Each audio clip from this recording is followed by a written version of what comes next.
So before we start the video, everybody, I want to get some housekeeping out of the way. Please, if you can, watch the video all the way through. This helps us in the YouTube search rankings and helps us beat the algorithm so that we can be recommended to other people. Also, if you really enjoy the content, please like and possibly think about subscribing to the channel. That definitely helps our numbers greatly and helps other people see, again, the channel and beat the algorithm. So just remember this, and again, thank you everybody for clicking on the video, and thank you for watching. Let's get into it. So the Book of Boba Fett, episode 1. This is going to be a review. There will be spoilers, so if you have not seen the Book of Boba Fett, episode 1, you have been warned. Come back when you've seen it. Otherwise, here we go. So the episode opens up with Boba Fett in a flashback in which he is recalling the events that led him to where he is, in particular him escaping the Sarlacc pit. This particular Easter egg is really cool, especially if you're a fan of the original trilogy, in which this enigmatic character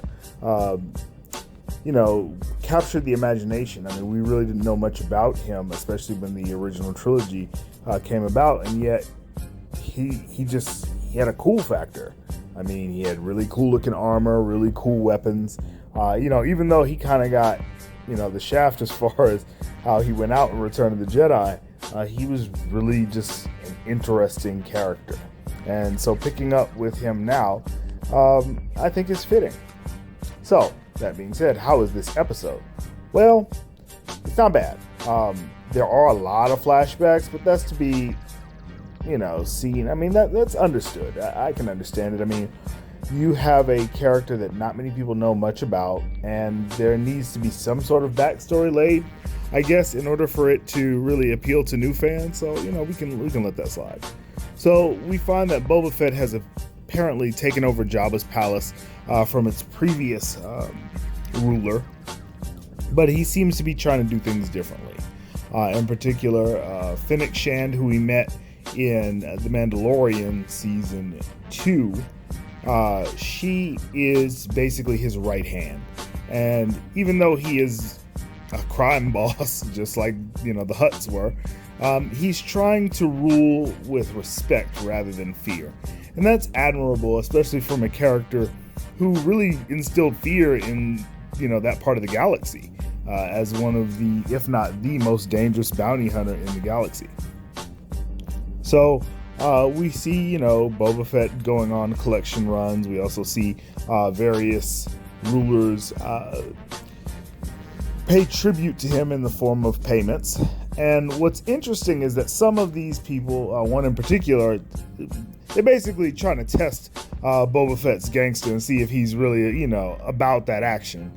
And I thought that it was interesting how Boba Fett chose to handle it. And so, that was interesting. And I like how he in particular spared 2 guards that were loyal to 2 previous administrations in that particular palace.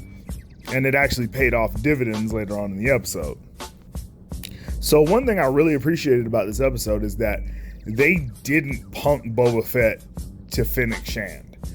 So, especially with this being Disney and they really enjoy the bait and switch, basically, telling us that the series or movie or what have you is about a certain character and then, immediately switching them out for the message and diversity.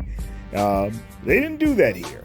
What actually ended up happening is that both these characters complemented each other pretty well, but Boba Fett is the one that's in charge. And that's how I expected this series to go, because it's not the Fennec Shand show, it is the Boba Fett show. And that was done here. This is not The Witcher. So if you're, worried about that whole thing happening where, you're told that the show is about somebody else and then it, it gets bait and switched a la Masters of the Universe, or, pick whatever property you want. It's not happening here so far in episode 1. So I really appreciated that.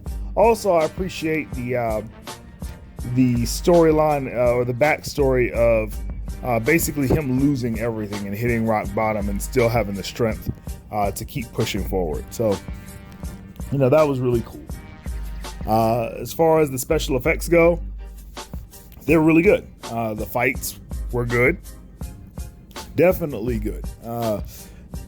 There was not a lot of dialogue in this episode, so, it definitely lended itself to Robert Rodriguez, who directed the episode, lended itself to his strengths. I definitely got a Desperado feel to this. It definitely felt like Robert Rodriguez's previous works, and that's not a bad thing as a fan of Robert Rodriguez. So I'm actually looking forward to the next few episodes of this, and we'll see what comes of it. But honestly, so far, I'm cautiously optimistic. But, we'll see if the Fett can live up to the hype. And, we'll see if he might even be able to surpass the popularity of The Mandalorian. I mean, I doubt it, but again, this still is going to end up being, so far, a fun show. So I give this episode a 8.5 out of 10. We'll see you next, Wednesday? And we'll be reviewing the next episode. So until then, guys, see you on the next one. David Heroes out. Peace.